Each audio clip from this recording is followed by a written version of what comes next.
आज के वीडियो में मैं आपके समक्ष लेके आई हूँ अगाथा क्रिस्टी की लिखी एक छोटी सी कहानी स्वैन सॉन्ग। कहानी इतनी इंटरेस्टिंग है कि मुझे नहीं पता मैं इसके साथ पूरा न्याय कर पाऊँगी या नहीं, लेकिन कहानी बहुत ही इमोशनल है। और जो लिखा है अगाथा क्रिस्टी ने, इतने हाई लेवल की स्टोरी लिखी है ये कि इसको पढ़ के सच में आंखों में आंसू आ जाते हैं। बहुत ही मार्मिक कहानी, दिल को छू लेने वाली कहानी। सुनते हैं इस कहानी की समरी मेरी यानी गरिमा की आवाज़ में। कहानी का नाम है स्वैन सॉन्ग। कहानी बेस्ड है ओपेरा सिंगर मैडम पॉला के ऊपर।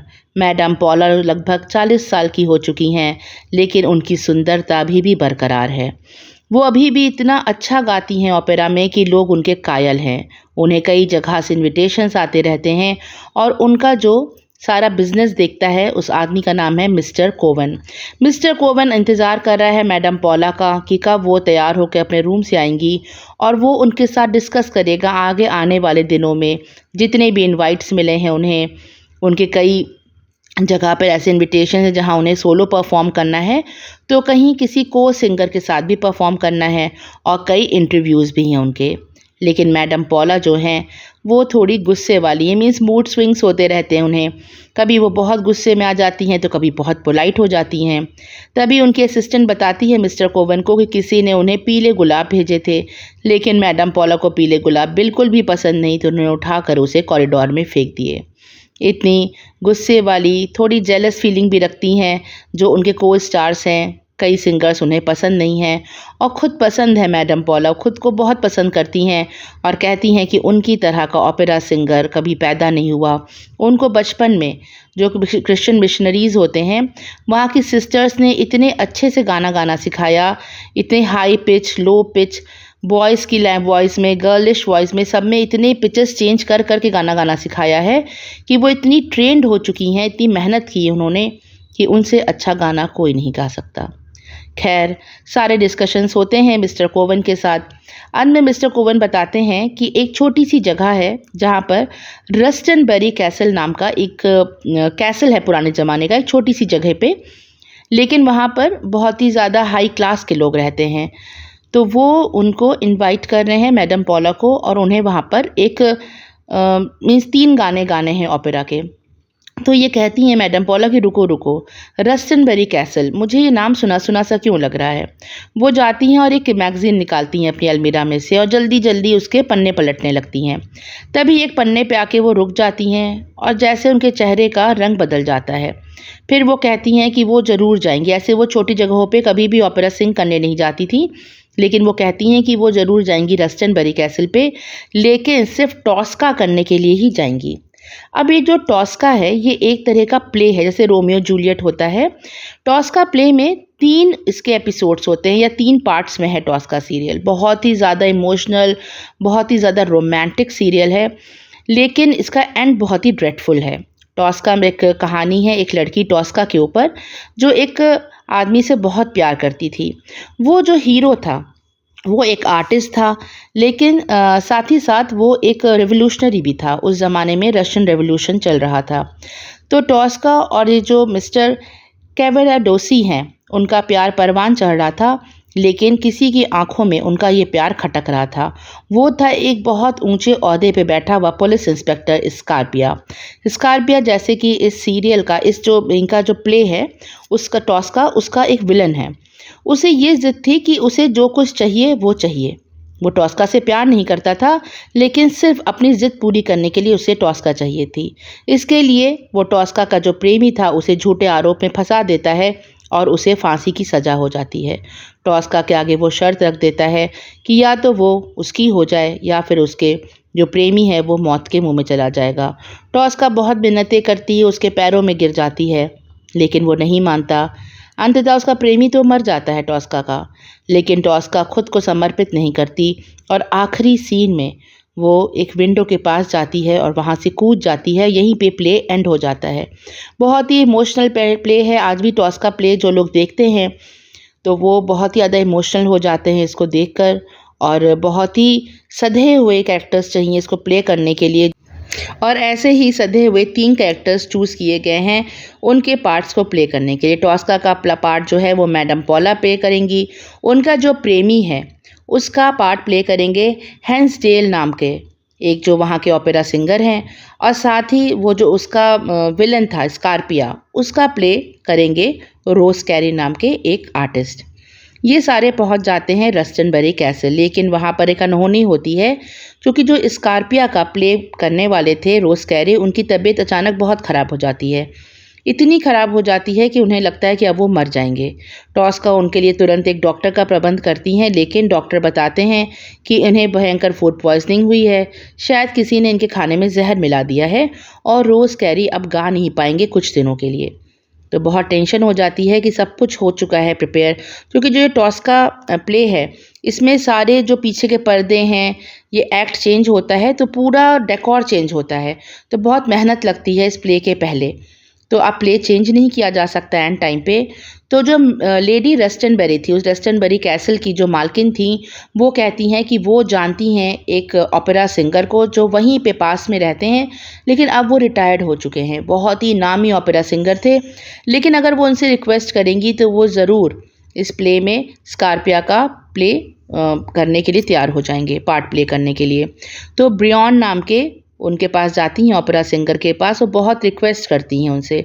ब्रियॉन बहुत ही नेक दिल इंसान हैं और बहुत जल्दी पिघल जाते हैं किसी के भी रिक्वेस्ट करने पे। वो इसी खूबी के लिए जाने जाते हैं, इसीलिए वो प्ले में पार्ट करने के लिए तैयार हो जाते हैं। इधर मिस्टर ब्रियॉन आते हैं और जब मिलते हैं मैडम पॉला से, वो कभी भी नहीं मिले, मैडम पॉला से पहली बार मिले हैं, हालांकि रेडियो पे उनका टेलीकास्ट वो कई बार सुन चुके हैं। मैडम पॉला उनसे मिलते ही एक शब्द बुनबुनाती हैं कि आखिर इतने वर्षों के बाद वो दिन आ गया। उनका जो असिस्टेंट था मिस्टर कोवन, वो समझ नहीं पाता कि उनकी मैडम पॉला ऐसा क्यों कह रही हैं।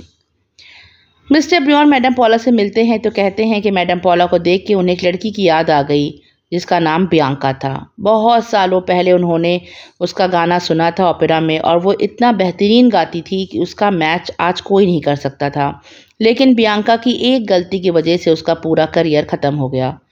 तो मैडम पॉला पूछती हैं कि आखिर क्या ऐसी गलती की थी बियांका ने। तो वो बताते हैं कि बियांका प्यार कर बैठी थी एक नौजवान से जिसका क्रिमिनल बैकग्राउंड था, और वो पुलिस में एक दिन पकड़ा गया और फिर उसे फांसी हो गई। मैडम पॉला कहती हैं कि आप तो इतने बड़े आदमी थे, यहाँ पे नामी गिरामी आदमी थे, आपने कोशिश नहीं की उस बियांका के लवर को बचाने की। तो मिस्टर ब्रियॉन बहुत चौंक जाते हैं ये वर्ड सुन के और कहते हैं, हाँ बियांका मेरे पास आई थी, मैंने कोशिश भी की थी, लेकिन जिस तरह से मिस्टर ब्रियॉन ये वर्ड कहते हैं उनकी आवाज़ से ऐसा लग रहा था कि उन्होंने कोई कोशिश नहीं की होगी।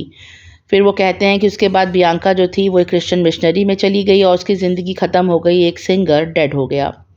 मैडम पॉला हल्के से मुस्कुराती हैं, कहती हैं आज रात के लिए आप तैयार हैं ना, आपको स्कारपिया का रोल करना है। वो कहते हैं हाँ, कई वर्षों के बाद आज मैं यहाँ पे ओपेरा में गाना गाने जा रहा हूँ। खैर प्ले स्टार्ट होता है।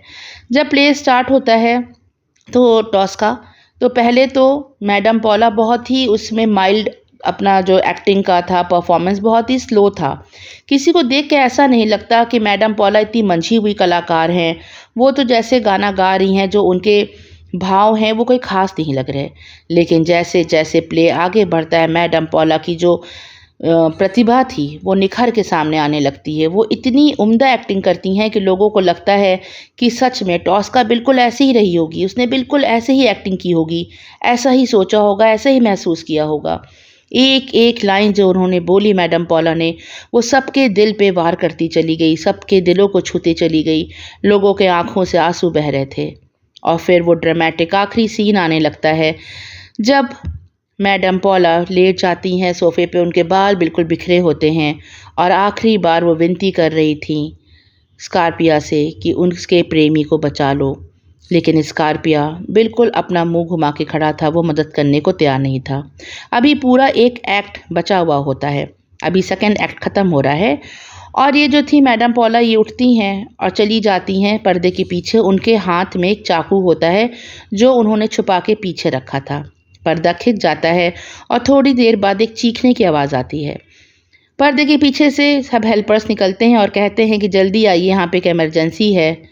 जो मिस्टर ब्रियॉन थे उन्हें पता नहीं कैसे एक्सीडेंटली चाकू लग गया है और उनकी हालत बहुत ख़राब है। लेकिन मिस्टर ब्रियॉन को जो चाकू लगा था वो सीधे दिल पे लगा था, उन्हें बचाया नहीं जा सका। सब कहते हैं ना जाने मैडम पॉला को क्या हो गया, वो शायद अपने एक्ट में अपना प्ले करते करते इतना डूब गई टॉस्का के एक्ट में कि सच में ही वो मिस्टर ब्रियन को अपना दुश्मन समझने लगी।